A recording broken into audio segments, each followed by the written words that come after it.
This is to be a follow up to the video I just did about Resident Evil 5 and like that stupid IGN stink piece. But one of the things I forgot to say was after that article came out, one of the interesting things did see was I've seen a bunch of videos today talking about RE5, and one of the things I found interesting was I remember back in the day. Actually, I forget. I was going to say this in the last video, but I went on such a fucking tangent. I forgot to finish this thought. At the time it came out, I did think there were people who did not like Resident Evil 5. In fact, it seemed to me that I was in the minority of liking. I never said anything about it. I just didn't give a shit enough to voice an opinion on it. I thought, yeah, I liked it. If you don't, fuck you. It's not my problem. That was kind of my mentality. Like it's kind of like the prequels for Star Wars. I did not give two shits if you did not like the game. I thought it was okay. If me liking it bugs you, go blow it. Actually, never mind. Point is, screw off if you don't like me liking the game. That was kind of my mentality. But I was always under the impression that everyone hated it besides me, or at the very least, the vast majority of Resident Evil fans did, which I didn't get because after I learned more about the history of Resident Evil's timeline, it seemed like a natural progression for bioterrorism. Like, okay, bioterrorists are going to get their hands on what Umbrella made, so why wouldn't they try to advance it, perfect it even more to where it could be an even worse killing machine? Why wouldn't they do that? Especially the ones who are smart. These aren't like a bunch of Al Qaeda idiots who just blow themselves up. No, they're smart. So that seemed natural to me. But one of the things I found out while watching the videos recently talking about it is like it seems in hindsight that Resident Evil 5 has aged like fine fucking wine. Kind of like the prequels, weirdly enough, which is funny because I can imagine a lot of people were throwing a bitch fit about Resident Evil 5 in the back of the day. They're looking douchier than Red Letter Media after the sequels came out, but that's just my take. Yeah, it's just it's fine to look back on. Like again, I still contend that the whole Jill was being brainwashed to serve Wesker's supply. I do think that shouldn't have been. I do not like that in hindsight. I'm okay with it, but I do kind of disagree with the implementation of it because in hindsight, that should have been Steve on the grounds of like we already have an established game entry where we saw Steve had died, and Wesker had basically made it clear that it was possible he might come back. Granted, he could have been saying this just to fuck with Claire and Chris by proxy. But I've always liked that idea, and ever since I learned about like that's a cool idea. Like a guy who used to be not a hero but an ally to the heroes becomes a villain or an antagonist at the very least. Like I like that concept, and that would have been cool for me if they explored that. But oh well.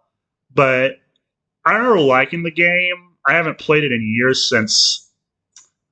I think the last time I remember playing it was I just got back from Florida on this one stupid trip.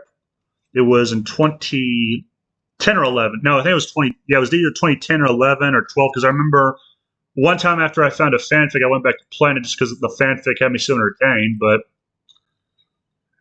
yeah, I remember playing it back then. I don't think I ever played it again after high school. But it was fun. I liked it. I liked the environment. I liked the kind of atmosphere. Actually, funny enough, I remember talking to my buddy Yusuf about this. Like, I think I like Resident Evil 5 for the same reason I like Metal Gear 4. It had a similar effect. Like, this was my entry into these respective series. I had no prior knowledge of what happened in the game before this. And it just had this effect of this is a world that has had so much fucking things happen in the past, and I'm just hearing mentions of it. I'm getting, like, not even a glimpse. I'm getting the briefest of scarce fucking glimpses into the past of what happened by mention in words. So it's like that's probably why I liked Resident Evil 5 was I liked that effect. Like sometimes when I write stories, I try to do some similar like, yeah, these guys have history, they've been through some shit in their lives, and they've had some things impact them. Like it's like that kind of effect I really enjoy in a story. But anyway, so there was that. Also, one thing I left in like the description of my last video was there was only one good thing to come out of the game journals or the game journalists throwing their little temper tantrum about Chris being in Africa fighting the Majini. Was apparently this is what led to us getting Shiva Alamort, which I can only say I'm good. I'm glad. That's probably the only productive thing that's come as a result of game journalists, because game journalists are the most useless pieces of shit I've ever heard of. Like, if there was ever a case to be made for abortion, game journalists are it. But I do like the fact that we got Shiva Alamort as well, because I've always liked her. Like, even when she was introduced, I liked her as a character. I thought she was okay. I never had a problem with her. Actually, if I'm being perfectly honest, I think I had a crush on her when I played that game. But anyway, I like the idea of that. and just her as a character is also good because she's basically the good representation of what BSAA recruits are like. A lot of them probably came into it with good ideals, idealism. They wanted to save the world. They wanted to make the world a better place. That's kind of the feeling I got from Chev Alamore. Like, they hate bioterrorists. They fight them to their last breath. I always got that feeling from BSAA members, from the little I've seen of them. Like, after 6, I think I didn't play another Resident Evil game until I think 7 came out. I barely played it, but yeah, I've always liked that feel of the BSAA. Same with the DSO and weirdly enough, Blue Umbrella, because I also like the idea of Blue Umbrella basically looking for redemption. Like, they're basically like the only non-malignant legacy that Umbrella left behind who is genuinely trying to make up for their past mistakes.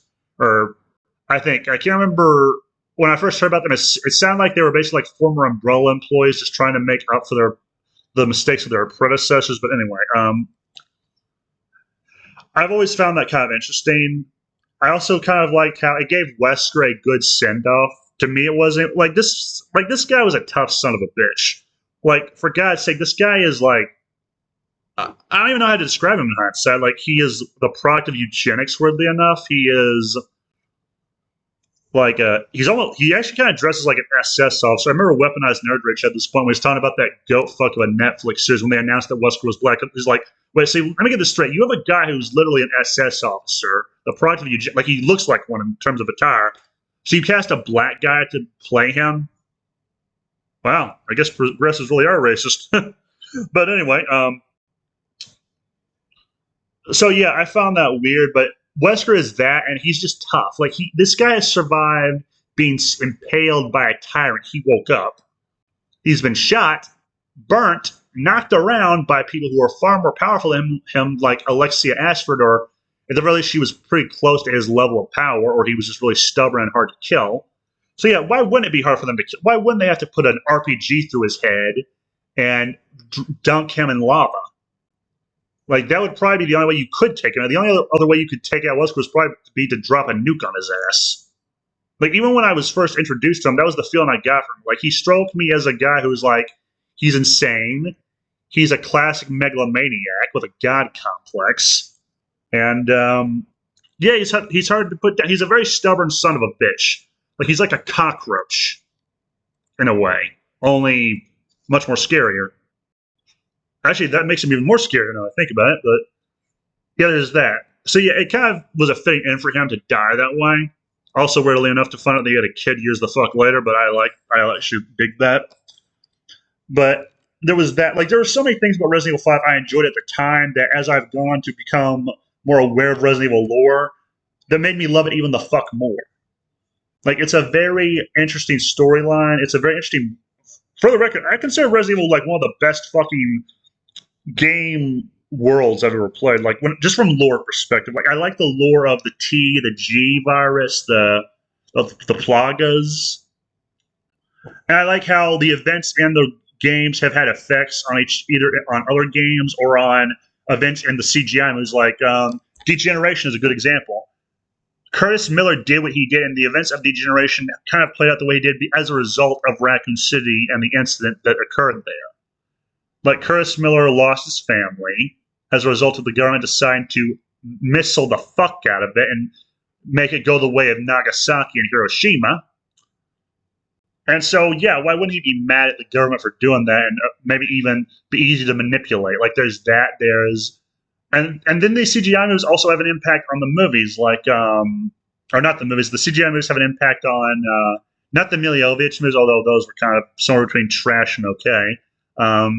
But they had an impact on the games. Like, Degeneration, for example, kind of established that TriCell existed. You didn't hear their name, but you had some awareness of them by the end of the movie. There was that. There was I want to say Damnation also kind of had some reference to 6, but I can't be sure.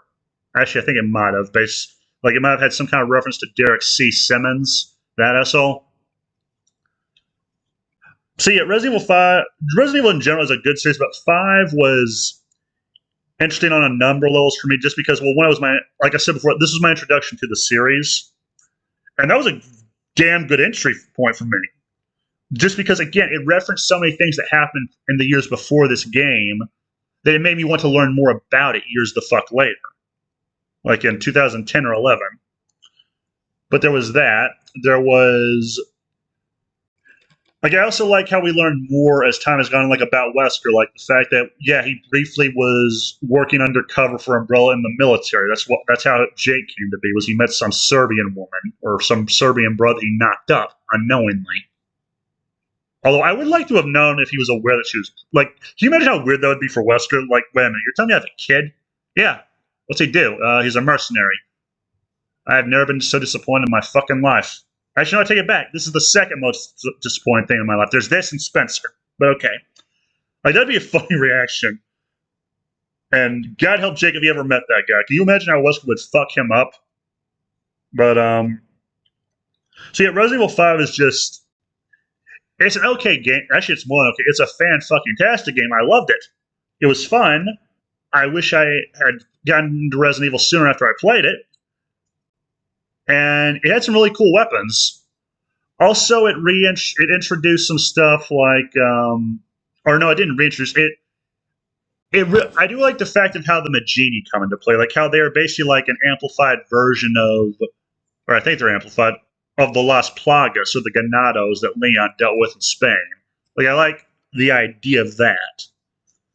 Because one of the interesting things about the Resident Evil timeline is the further you go down the timeline, you see that bioterrorists have, like I said, like, why wouldn't they try to perfect the viruses they're using even more, and the BOWs? Like, Umbrella had really scary BOWs already, but they weren't scary enough for the bioterrorists. So they thought, you know what, I'm going to up the scary ante here. Fuck it.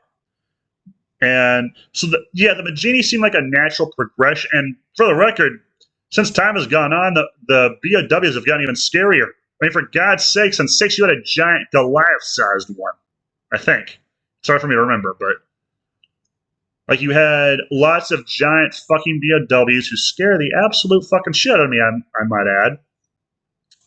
Who are just,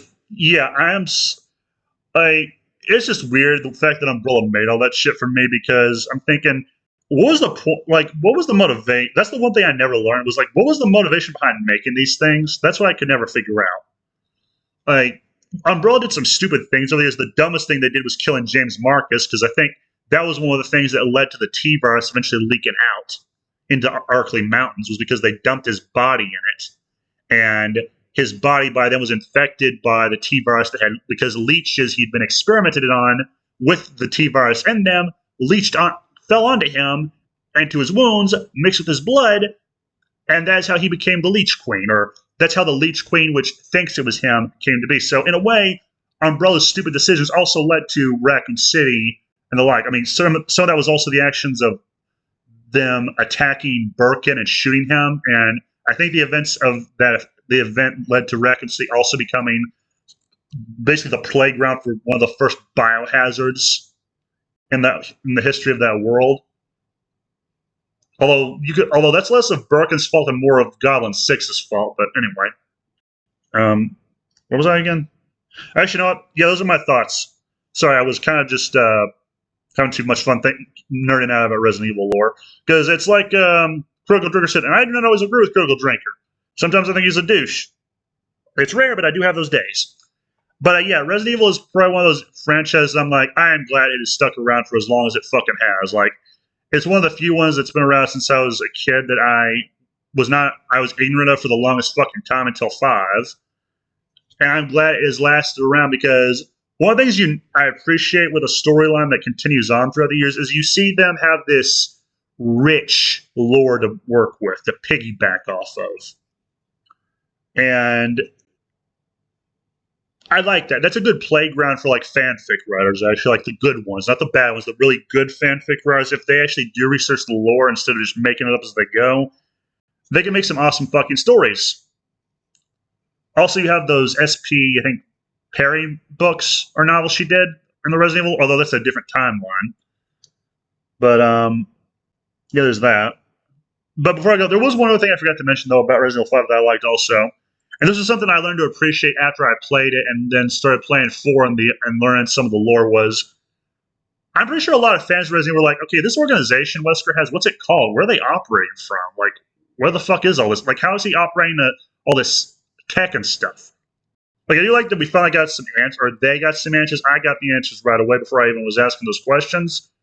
But we did get the answers, and I like it. So that's the other thing I liked about 5. And you know what? That's it. I think I'm going to call it there. Have a nice day, and remember the game was rigged from the start. Bye.